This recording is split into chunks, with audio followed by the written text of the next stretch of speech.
Today on the Gearhead Gardener, I found more roadside wild figs growing on a busy street. There's a Home Depot right down the street from this place, so who knows what kind of variety there are going to be. So let's take them home, grow them, and see what we get for fruit come springtime. So if this is something you're interested in, let's get started. Okay,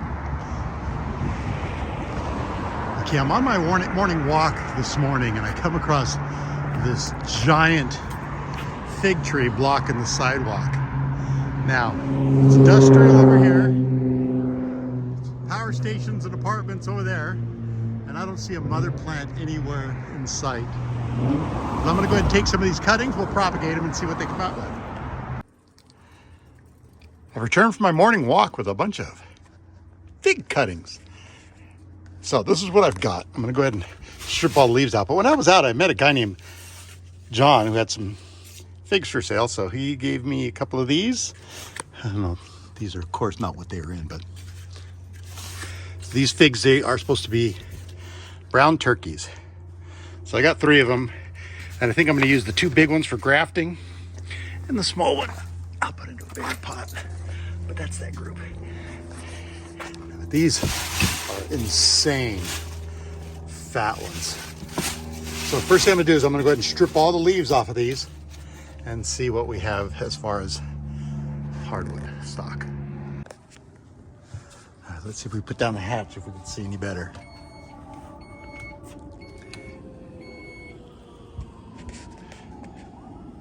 And then I'll come on this side. Okay, I almost filled up the container full of leaves, and this is the material I have to work with. Some huge chunks. But like I was trying to clear the sidewalk, and all I had was a pocket knife and a pair of clippers. So I might go back there and finish the job. But I took up a couple of big chunks. There's lots of good hardwood and some semi-hardwood. So I'm gonna go ahead and take these back to the shop. Okay, here it is, everything laid out from today's find. As you can see, I have a ton of material to work with. Lots of real good, strong hardwood that's quite a few years old. Tips are semi-soft.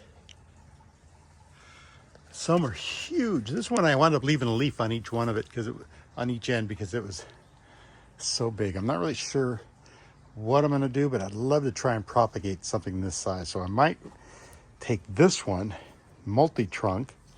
You can see I had to hack it off because all I had was this little pocket knife over here. But I'm going to take this and completely wrap it and shrink wrap, I think, and try and root the base of it while the rest is submerged, wrapped in cellophane.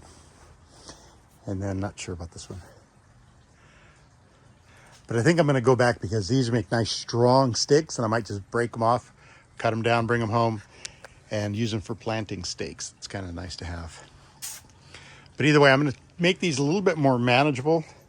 I'm going to go ahead and set them in a bucket of water until I figure out what to do.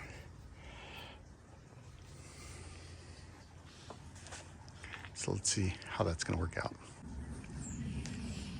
Okay, let's see where we're at. These 6 are going to go into 1 gallons, little shields on top. These are all going to go into a 5 gallon, stuck way deep in the dirt, put in the shade, partial sun. I haven't decided what to do with the semi-hardwood. As you can see, it's hardening nicely, but I've got 4 more tops on that, and then I got a handful of small ones. And I haven't even started thinking about the big one, but I think to root this big one, I may have to still chop it down pretty low.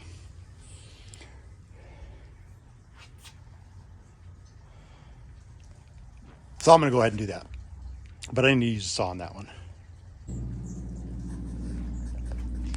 Okay, I chopped both tops off, so I got even more stuff to work with. But this is what I'm going to try and root. That got torn when I actually did the cut with my pocket knife, but I think that's going to actually give it a lot of room to root. So what I'm going to do is I'm going to dip this whole thing in my rooting hormone and let it get in there and dry out. As far as this other long one, I cut this into 3 pieces. I'm not sure if I'm going to be able to use this one or not, or does that need to come off? But this thing is pretty mangled on the bottom.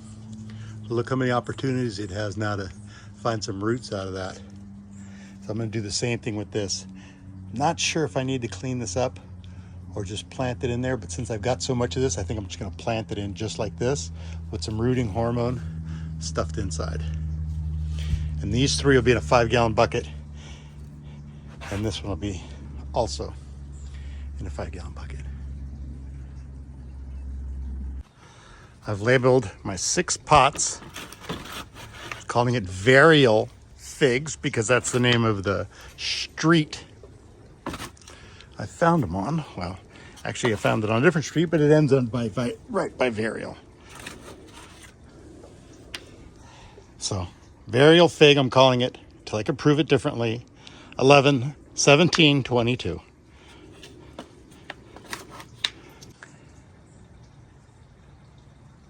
My 6 tips have been dipped in water just to make sure they're a little bit wet and clean. And then I've dipped them in my rooting hormone. I know I should have it in a separate container, but this container I'm only using for my figs. Everything's labeled, got holes plugged in them. And I'm just gonna let this dry and absorb itself just for, 10 or 15 minutes as I go get a couple other buckets together. Now we're just going to go ahead and drop in the tips. And again, I want to get them down as far as I can in there in case I need to make room for a bottle covering.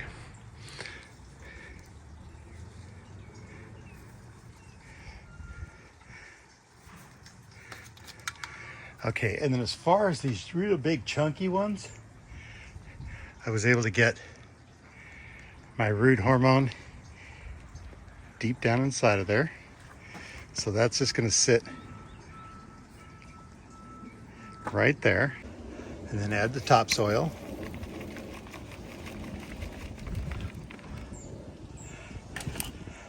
And then I'm going to do the same on this one.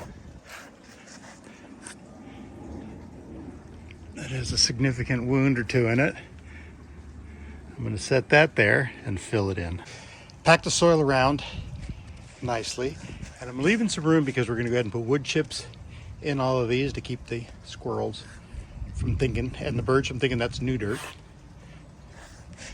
And then leaves us with all these, which these are also going to get dipped in the hormone.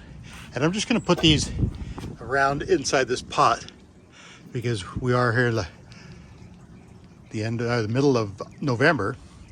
So they're going to go into dormancy and go to sleep for a little while. So I'm going to put them all in the 1 or 2 pots. And when I start seeing life, then I'll pull them out and we'll take a look at them. Okay, so I've decided that I'm going to take all the really big ones and I'm going to put those into the 2 5-gallon pots. And I don't have enough space and enough dirt to put in another 10 pots. So I've got other projects I want to work on with these. So here's the way I do it. First, I was going to go down. Make sure, of course, we've got this right side up, leaf on the bottom. And I just want to make sure that this is cut at an angle. And then I take my pocket knife and the lobe behind it. I kind of just scar it right there. Dip it in water. Dip it in my rooting hormone. And then with my brush, just kind of, try and get some on the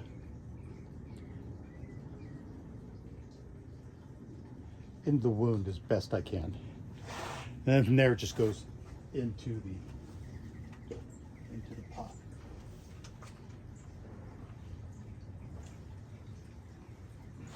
And of course you can't see it from there. But that's just how I do it. Let's take a look at one more. So there's the bottom most of the node.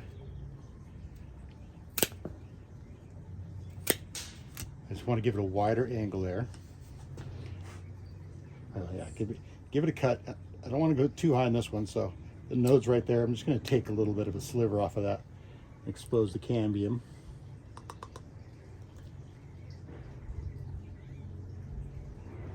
And then kind of spread that around. And then I've normally let this sit there and dry for a couple hours. But as you can see, I've got so many of them going on, and I don't even know what this variety of fig is going to prove out to be. So I'm just going to get all these in the ground and just hope that something sprouts, which I'm sure it will.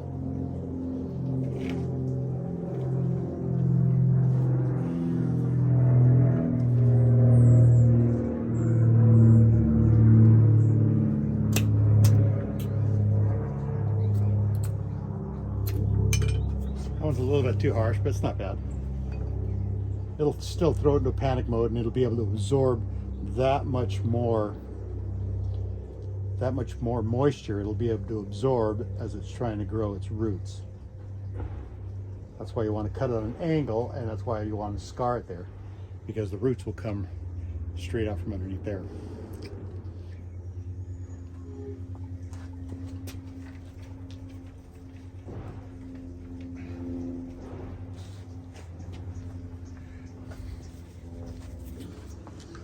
Okay, so that leaves us 4 cuttings. I think I'm going to do these since they're semi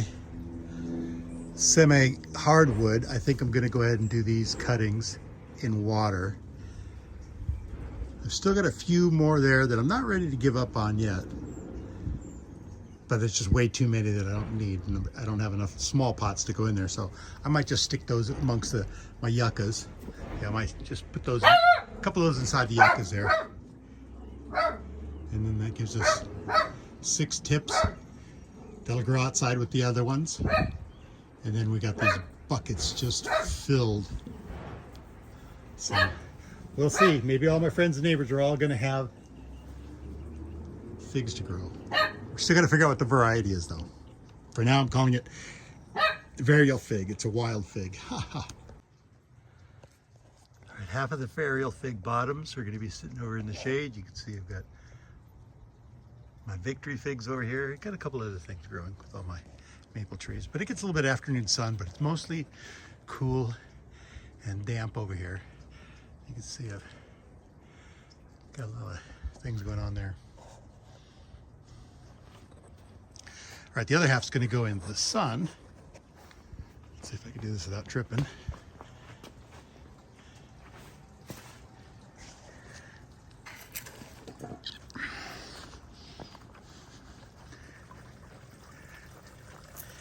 These will sit over here where I have the bottoms of my alley figs. So that's going to go sit over here.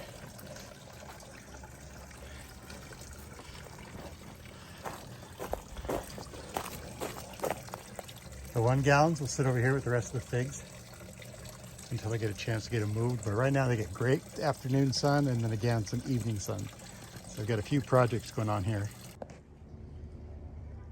And the last group is going to just sit here in a jar in the windowsill with some of my other little projects that I've got going on, with a goal of proving out the variety. So I'll remember to keep an eye out for those roadside wild figs growing. You know, there's a Home Depot right around the corner from this place, so who knows what kind of seed blew in. So that's it. Gearhead Gardener here. Thanks for watching. Don't forget to like, share, subscribe, hit the notification bell. Come along with me on this adventure as I find these wild figs and I fix up old Volkswagens in my retirement. Thanks for watching. Gearhead Gardener here on Filet TV. Ciao.